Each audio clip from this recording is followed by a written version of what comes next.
The story begins in November of 2020. We were getting ready to win this election. Frankly, we did win this election. All of a sudden, oh, we have some mail-in ballots.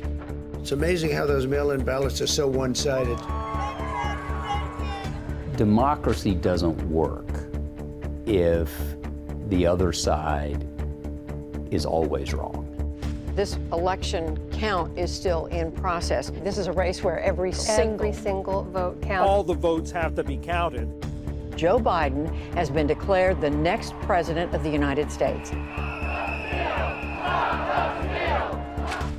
If you choose ideology as your determination of what you're going to do for policy and for government, you're going to be wrong half the time.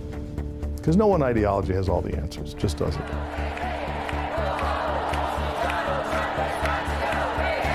Things don't feel like they're working really well in the democratic process.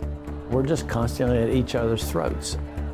Clearly illegal, clearly voter fraud, easily provable, hundreds of witnesses, maybe thousands.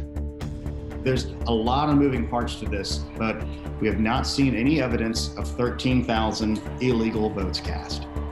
Hundreds of people have gathered on the steps of the Capitol trying to get into the Capitol building. They believe the election was stolen and it was rigged. But the law matters. It doesn't matter what the Democrats. I took an oath under God. Under God! Protesters have now broken into the U.S. Capitol. Just one police officer trying to stop a crowd of dozens. It looks like protesters are entering the Capitol at will. It's what do you do when you're polarized? How do you handle your differences? Are you handling your differences amicably, civilly, or are you turning towards hate and violence?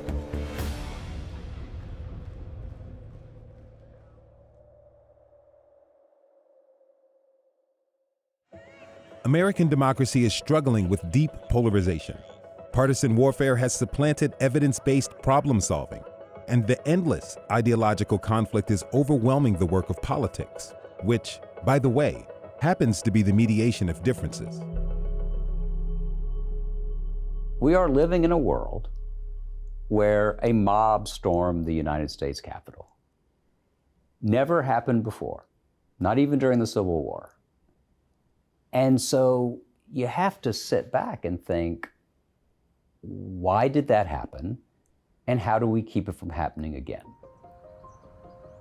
What could we do at Vanderbilt that would shed light in this moment where all people tend to do is generate heat?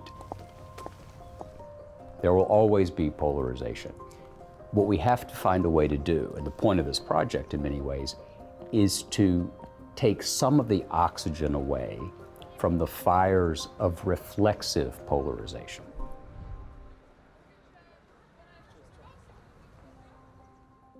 Yes, yeah, it's a good one. Yes. Yes. Yes. Yes. Yes. Yes. Yes. Yes. Yep. It's become this, that the other side is the enemy. The other side's not the enemy. The problem is the enemy. Poverty is the enemy. Climate issues are the enemy. Building long-term debt in this country is the enemy. That's the enemy. Now, the fact that you might have a different idea of how to solve that doesn't make you my enemy. And when we're talking about unity right out of the gate, we're not talking about agreeing on policy. We expect policy disagreements. That's what democracies are about. What we were talking about was unity of believing in the rules of the game, rule of law, the Constitution, and those kinds of things. You really have to have these amendments, principles, and norms in place that everybody believes in and is subscribing to in order to have a functional democracy. With those democratic principles in mind, the Vanderbilt Project on Unity and American Democracy was established.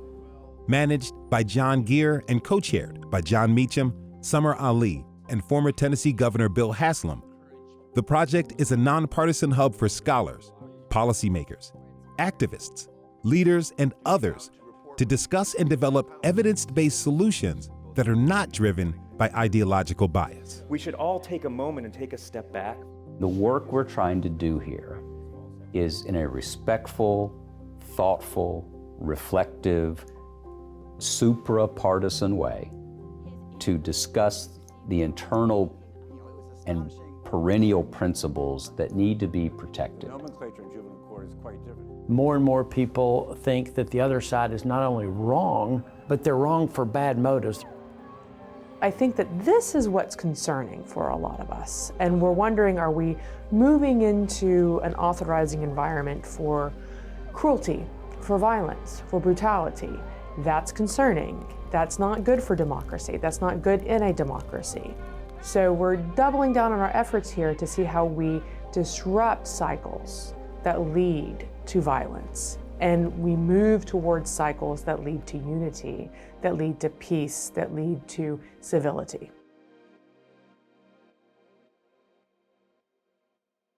The project produces research publications, panel discussions, animated videos, unity dinners, a unity index, a course at Vanderbilt University, and more, all with the goal of introducing evidence back into the national conversation and encouraging citizens to use fact-based reasoning. Good morning, everyone, and welcome to this event here at Vanderbilt. I'm really delighted about the conversation we're going to have today.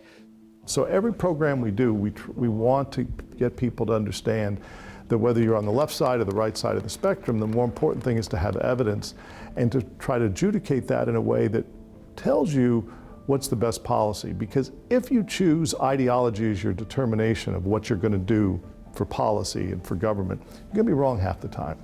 Because no one ideology has all the answers, just doesn't. Evidence isn't going to get you to 100%, but it's going to get you a lot closer to better answers and more frequently good answers than if you just rely on ideology. And so each and every program is tied with that notion in mind. There are parts of the pluribus that see themselves as in possession, exclusive possession of the truth. Opinions aren't evidence. Evidence is the considered result of both experience and reason. To argue from facts as opposed to an ideological predisposition was an essential insight. So one of the things that I think matters is just giving people better information. If we can give people a fair and a balanced account of information, we can remind people that we need this evidence. It's not ideologically driven. I think that, that fills an important need. It teaches how to have civil discourse, to realize that the person on the other side of the fence, so to speak, might just be right, and listen to that person. And at least at minimum, you learn from that prospect.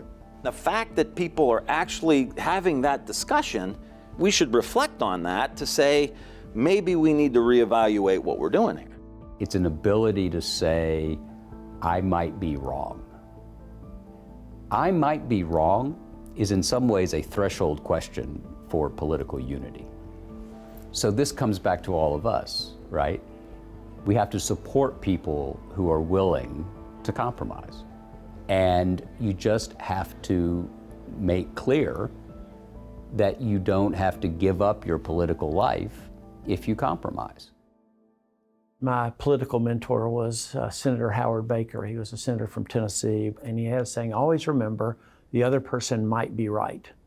And that's a good place to start our conversations. By that doesn't mean we're not supposed to have a point of view. I'm a Republican. I can give you lots of reasons why, I think that perspective is the right one. But I get in trouble if I always think that I'm right and the other side's wrong, because that's just not true. It's not true anywhere else in my life. Why would it be true in my politics? On an individual level, if someone disagrees with me and they're telling me I'm wrong, I have to be able to weigh whether or not that's true. I could be. And I don't know anybody who enjoys being told they're wrong. So I don't want to hear it. I don't want to be told that I could be wrong.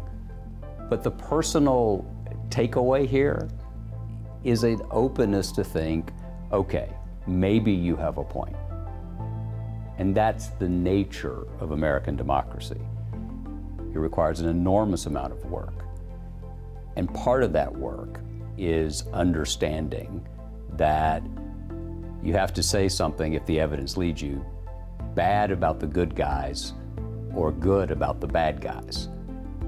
The key thing is, do we agree on principles that enable us to not have to win every afternoon?